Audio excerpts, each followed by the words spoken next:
Moving on, I just want to talk about a couple of teams I think are going into a window that maybe people aren't talking about. Carolina Panthers is the first name I want to talk about of a team that I think I don't know if Sam Darnold's the long-term answer. I don't know.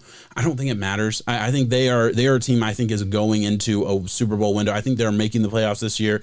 You look at a team who really overturned that entire defense in 2 seasons with some young players that hit. I mean, they hit in the mid rounds, they hit on early picks, and obviously you're very high on a JC Horn. They attacked their biggest need at cornerback there. Jeremy Chin as well. Right? Jeremy Chin was a hit. Derek Brown, the Panthers fans will back me up on that. They may not have liked the pick whenever it happened immediately. Derek Brown hit.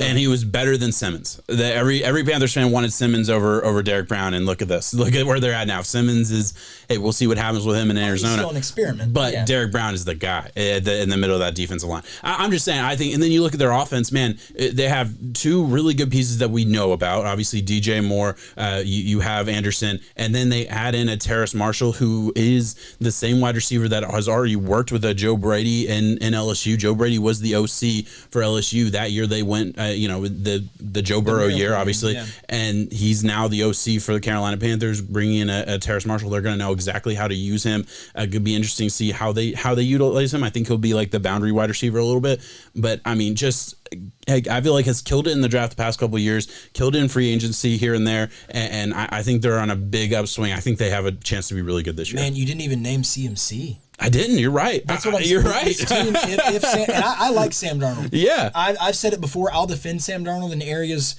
that a lot of people wouldn't. I've seen throws out of Sam Darnold that if you blurt out the quarterback, you'd be like, that was Pat Mahomes. Yeah. Or that was Zach Wilson, because they have that off-body mechanics, those ability to make those big-time I like Sam Darnold. Yeah, of course. There's a reason he got drafted where he did. There was a lot of promise. He was on a team devoid of talent, and with the worst coach that I have ever seen when it comes to handling player relations, being able to build a team. Listen, dude missed every single thing. It was like, okay, well, if he can't build the relations, he can coach, right? He knows the X's and O's. I would doubt that. I think he solely got that job. I mean, yes, he has a repertoire back in the past, but I think that's solely. We're talking about Adam Gase, by the way. Gase. Just so we know. Adam Gase built. I think he only got that job because of Peyton Manning endorsement. The fact that Adam Gase, really threw the Dolphins into, we were the worst team in the NFL for a reason. And I think Adam Gase ruined the locker room and all those other things. And then the Jets were like, yeah, we're going to take that guy who couldn't handle the locker room in Miami. Well, let's see if he can handle the locker room and the media in New York. Let's see what happens here.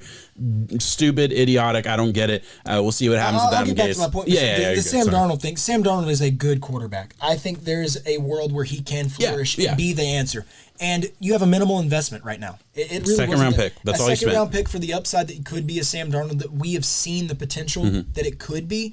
If it hits, I think you don't have to worry about that. If it doesn't, go ahead and move on, and you'll be fine. You're not handcuffed to anything right now. Oh, and by the way, a second round pick. There were 3 picks technically. You basically got them all back by trading back twice in the second round this past year. You essentially recouped all the assets you spent on a Sam Darnold, and you got Terrace Marshall in the second round. That's a fucking steal. Because when Terrace Marshall went in the second round, he was my last first-round projected player that I had on the board. And granted, my board means absolutely nothing. I get that. But I'm just saying, you can't – they couldn't have scripted any better, in my opinion. They're a very good team, built for success. And I didn't realize this, but looking at their record last year, regress to the mean. We talk about that a lot. They had a lot of one-possession games that did not go in their favor. 8 games lost. 8. 8 lost? 8 lost by one score or less. That could have been changed with quarterback. One that sticks out in my head immediately is the Kansas City Chiefs. Yeah. Took them to the wire in one of the most. It was a very exciting game offensively to watch. 8 games. 8 games, yeah, Woo! Exactly. That's what I'm saying. Like they really, that's why they wanted an upgraded quarterback. And man, I remember doing a video that got absolutely, I'm going off topic hard. I got absolutely fucking railed for saying that Bridgewater couldn't push the ball down the field. Like I don't think I've gotten meaner comments ever on any other video I've done than that video. And the 2 takeaways from that video, like that we did second week of the season, it was Panthers versus Raiders. One was that Jonathan Abrams, their safety for the Raiders, was really struggling. The Raiders ended up going into this draft, took 3 safeties, so I think that was confirmed. And the other was that Bridgewater couldn't push the ball down the field, couldn't get the power in his leg, and all those other things. Confirmed. I'm sorry. I would have told you. Told you that. Bridgewater is not built for that. I'm a Vikings fan, and I got to watch many years of Bridgewater. Yeah. He set the rookie completion percentage record for passes under 15 yards. Dude can dice you up short. Yeah. But when it comes Great to pushing backup the ball quarterback. yeah. Great backup quarterback. When pushing the ball in the field, that's kind of weird that you got as much flag for that. God.